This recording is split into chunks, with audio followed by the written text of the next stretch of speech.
Olá, meus irmãos, a paz do Senhor. Deu um pequeno problema aqui, mas estamos de volta e estamos fazendo a análise da palavra de Deus no livro de Levítico para juntos meditarmos nas Escrituras Sagradas, né? Então nós louvamos a Deus pela vida de todos e a palavra que nós iremos ler, Levítico capítulo 8, verso 1 e o verso 2. Lembrando aos irmãos que nós vamos seguir uma leitura com várias explicações desse texto bíblico. Então vamos fazer essa leitura. Pai do Senhor aos irmãos, Levítico capítulo 8, versículo 1 e o versículo 2. Disse mais o Senhor a Moisés: toma a Arão e a seus filhos com ele, e os vestidos, e o óleo da unção, e o novilho da oferta pelo pecado, e os 2 carneiros, e o cesto de pães asmos. Muito bem. Nós vamos tratar sobre, agora, a consagração dos sacerdotes para os trabalhos que Deus havia de entregá-los. Isso aqui é muito importante e tem muitas lições maravilhosas para nós nos dias em que estamos vivendo. Há 3 coisas que eu quero pontuar nesse versículo 1 e no versículo 2 que estaremos analisando. A primeira, a separação dos homens para a obra de Deus, dos aronitas. Quando nós lemos Êxodo 28, do 2 até o 24, até o 43, você tem mais detalhes sobre esse assunto. O certo é que aqui, depois que foram libertos, saíram do Egito, que isso tem ligação, o Senhor Deus vai separar homens. Quando nós lemos Êxodo 19:6, a Bíblia diz: e me sereis uma nação sacerdotal.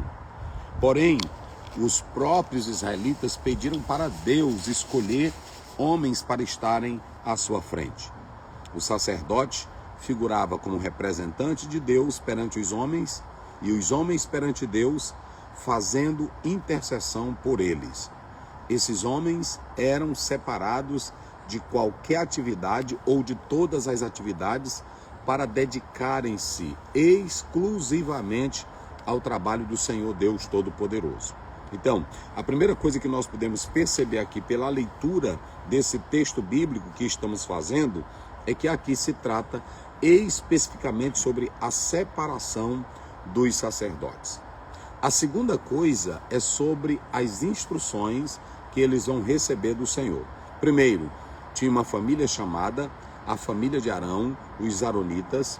Deus vai escolher dessa família homens para estarem à frente do trabalho. Segundo, as instruções. Nenhum homem pode entrar para o trabalho se não for instruído por Deus. E o mais interessante, Moisés não vai inventar nada da sua cabeça, Moisés não vai criar nada da sua cabeça, da sua inteligência. Todas as instruções que ele vai dar para os sacerdotes, para os filhos de Arão, para Arão, vem do próprio Deus. Eles seriam instruídos sobre as vestes, eles seriam instruídos sobre o culto, sobre os sacrifícios, sobre as ofertas, sobre as liturgias. Eles seriam instruídos sobre os sacrifícios. Ou seja, não era nada da cabeça deles. Eles não poderiam inventar nada. Eles não poderiam criar nada. Toda a obra que eles haveriam de fazer deveria ser desenvolvida conforme as instruções do Senhor. Isso aqui fala forte para nós. Por quê? Porque nós temos que entender que na obra de Deus não é como eu penso, não é como eu quero, não é como eu imagino. Há um rei em Israel, 2 reis eu quero pontuar. A Bíblia fala primeiramente desse homem chamado o Saul, que na verdade ele quis assumir uma função e não seguiu as instruções de Samuel, por isso que na verdade Deus tirou o seu reino.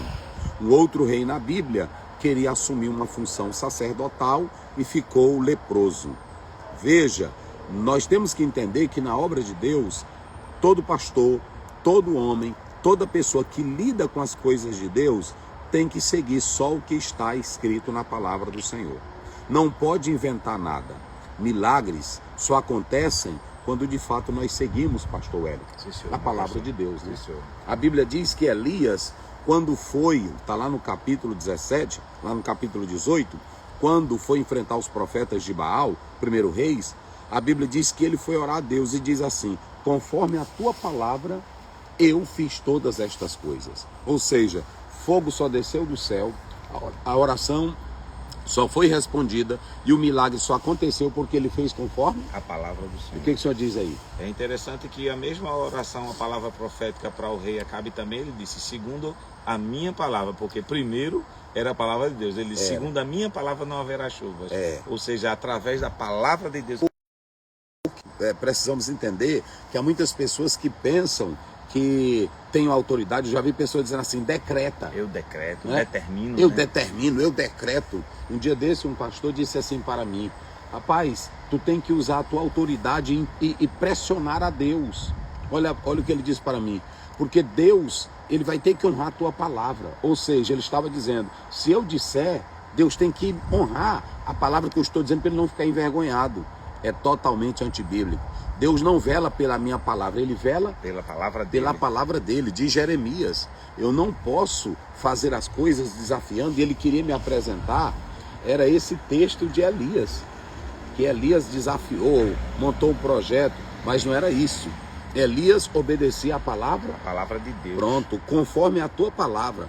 Veja que Pedro só vai ter o milagre dos peixes em Lucas 5, pastor. Quando o Senhor Jesus diz lança, ele era pescador experiente. Mas ele diz conforme a tua palavra, eu lançarei a rede. Amém. E é aí que o milagre acontece. Então, pastor Wellington, aqui o sacerdote, ele não poderia fazer nada se não fosse conforme a palavra de Deus. Hoje tem muitos líderes que têm problemas nas igrejas porque estão fazendo as coisas conforme a sua tradição, conforme o seu achismo, segundo eu penso, eu acho, eu analiso. Não, é só fazer o que está escrito, é só seguir a palavra. Se toda liderança seguir o que está na palavra, não tem problema. Não precisa de invencionismo, né? Existe hoje em dia muitas igrejas abrindo, inchando, como já diz o nosso antigo amigo pastor. Ele dizia assim: as igrejas estão inchando, estão se acabando logo. Por quê? Porque estão indo conforme o pensamento de alguns líderes, conforme o determinismo deles, e acabam falhando, porque Deus, ele vela sobre a sua palavra. A sua palavra. E se o pastor, o pregador, o cantor, o irmão, o membro da igreja, se todos fizerem segundo as instruções da palavra. Gente, olha aqui, não era só para o sacerdote. Josué não era sacerdote, não é, pastor? Sim, senhor. Esses dias que eu passei aqui pregando, eu falei só sobre Josué. Ontem findamos com o capítulo 10. Aí observem bem, Deus diz para Josué: não aparta da tua boca. Está lá no 8, 1:8. Livro dessa lei.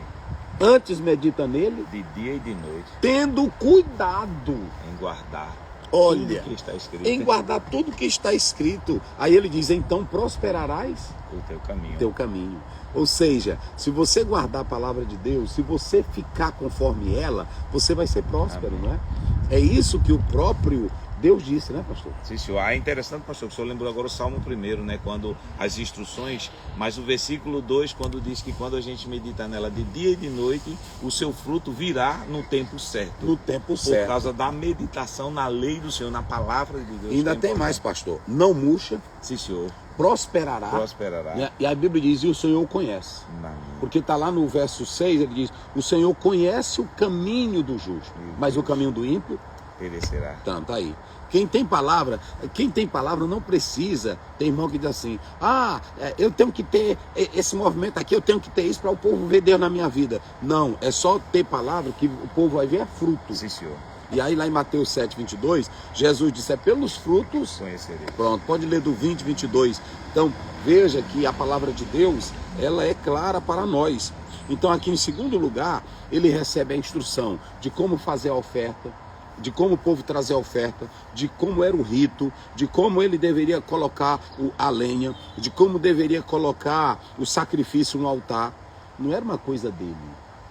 Ele não podia inventar. E aí você pode observar, até as vestes sacerdotais, tudo era conforme a palavra de Deus. Então aqui nós podemos observar aqui que outra coisa, Deus vai consagrar. Então ele não se poderia se autodeclarar profeta ou sacerdote. Olha, 3 coisas: consagração, instrução e oficialização. Veja que nenhum sacerdote poderia se autodeclarar sacerdote. Por que não poderia se autodeclarar sacerdote? Porque a ordem vinha de Deus para Moisés. Quem vai consagrar Arão, quem vai consagrar seus filhos, é o próprio Moisés por ordem de Deus. Hebreus 5,4 diz: ninguém toma essa honra se Deus não o chamar. Se Deus não te chamar, não se constitua alto sacerdote, não se constitua alto pastor. Não, tem que ter uma legalidade. Aí alguém diz assim: Paulo foi apóstolo e ele foi chamado diretamente. Veja bem, o Senhor chamou Paulo e Paulo foi até a Jerusalém, e os líderes de Jerusalém, está lá em Atos 15, confirmaram que o que Paulo pregava, o que Paulo fazia, Deus tinha dado ministério para os gentios. E eles pegam e dão uma carta para Paulo, para ele sair pregando o evangelho, porque viram que Paulo tinha a mesma mensagem e foi escolhida por Deus. E lá em Gálatas 2, Paulo chama Pedro, chama Tiago de as colunas de Deus. Veja bem, não existe essa de você se autodeclarar pastor. Nós temos uma pobreza hoje na atualidade, de pessoas que saem da igreja, é um auxiliar, é um diácono, é um irmão que toca na banda, e ele se autodeclara pastor. Eu agora sou pastor. Ele reúne a família dele, é pastor. Cuidado com Mica. Está lá em Juízes 17. Mica, ele fez um altarzinho, foi se consagrando lá dentro da própria casa, criou um altar com a mãe dele, juntamente com dinheiro roubado, tudo no pecado, e aí depois passa um levita por lá, e aí aquele homem, ele chama para ser sacerdote, pago pelo dinheiro, que também aquele outro não prestava, porque estava tudo bagunçado e era dentro da própria casa. Esse negócio de você querer ser crente só na sua casa, de não dar satisfação, não é da agora não, é desde Juízes. Já tinha gente lá que queria um culto só na casa dele. É verdade. Né? É assim? Nós aqui inventamos hoje o nome de desigrejados. Mas isso já existia. Já existia esse negócio de você dizer assim, os desigrejados. Esse negócio, eu quero ser crente, não tem esses crentes? Eu quero ser crente só em casa. Eu tenho Jesus na minha vida. Eu tenho Jesus na minha vida, o que importa é isso. Eu não preciso de instituição, não preciso de igreja. E aí tu é do corpo de onde? Porque a igreja é corpo. Está lá em 1 Coríntios 12, igreja é corpo. Se a igreja é corpo, tu é o que aonde? Sozinho na tua casa. É verdade, pastor, é verdade. Precisa de uma orientação, precisa de uma comunhão. Precisa ir lá. E lá em 1 Pedro 5,10 diz que você desenvolve, lá em 1 Pedro 4,10 diz que é para você desenvolver os dons com os irmãos. Eu provo meu dom é servindo no corpo na igreja. Porque o dever dos membros é edificar a igreja.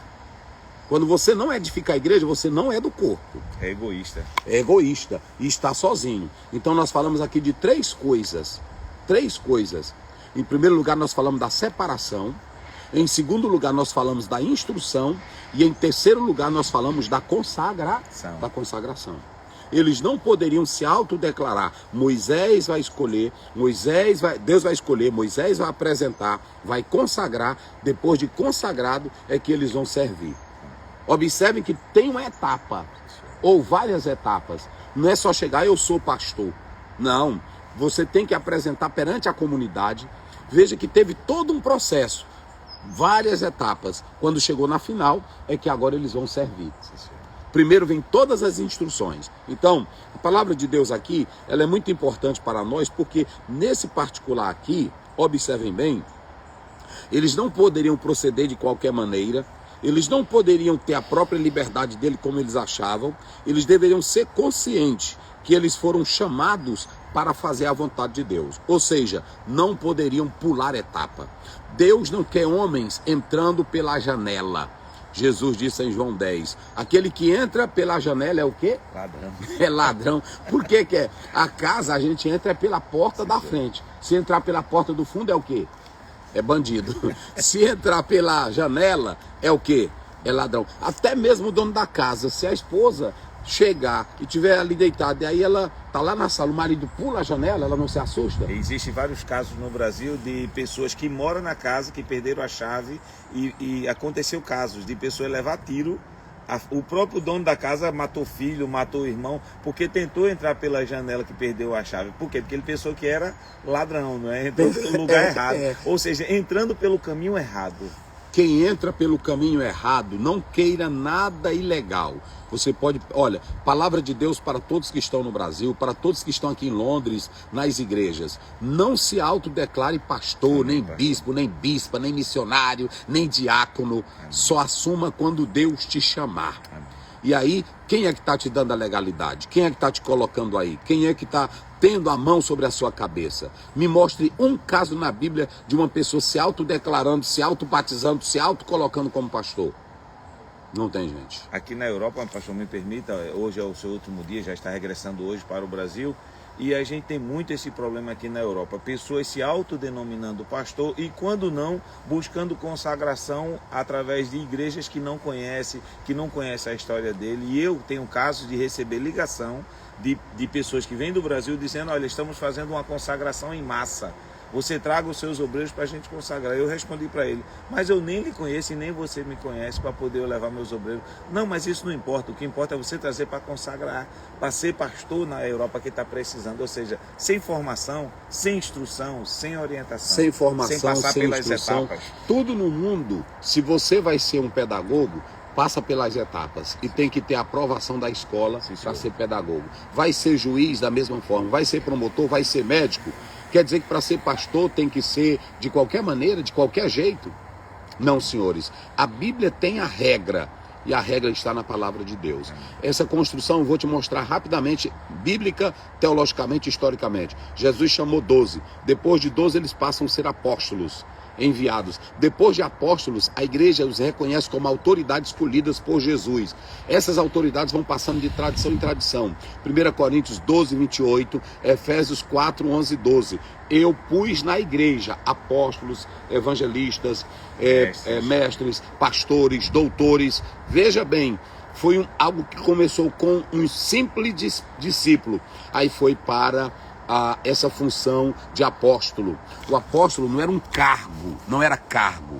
O apóstolo foi uma tradição que veio do envio de Jesus. A igreja olhava para os discípulos que foram colocados por Jesus. Medite nisso, pastor Wellington orando. Amém. Querido Deus, nós oramos nessa hora, te agradecemos tudo que o Senhor tem feito. Obrigado por essa live, por cada um dos irmãos que estão nos assistindo, pelo pastor Aziel, pela sua família e pela igreja que o Senhor tem lhe confiado, Pai. Ajude-nos em tudo, abençoando-nos para a honra e para a glória do teu nome. Amém. Amém. Deus abençoe.